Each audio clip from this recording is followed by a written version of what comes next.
જોડવા આરાધના ગ્રીનલેન્ડ સોસાયટીમાં આગ લાગતા નાસભાગ મચી જવા પામી હતી।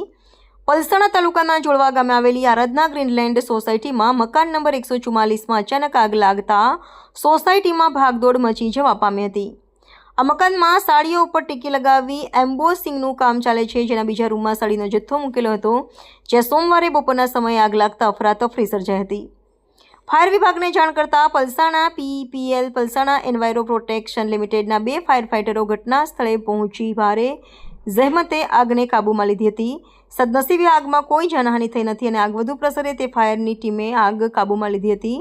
ઘટનાની જાણ પલસાણા પોલીસને થતાં પોલીસ ઘટના સ્થળે દોડી આવી હતી। जी आपનું નામ? દિનેશભાઈ નારાયણભાઈ પટેલ, કहाँ રહો છો? આરાધના ગ્રીનલેન્ડ સોસાયટી। શું ઘટના થઈ હતી આજે?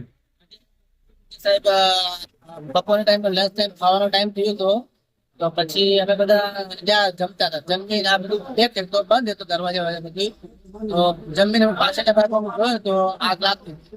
પછી આ ઘટના જોઈને પછી આવ્યો ને આ બાજુ ખોલી બધી તોડફોડ કરી। કેટલું નુકસાની થઈ છે અંદાજિત?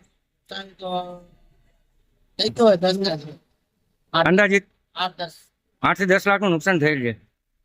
આગ લાગવાનું કોઈ કારણ ખરી? ભગવાન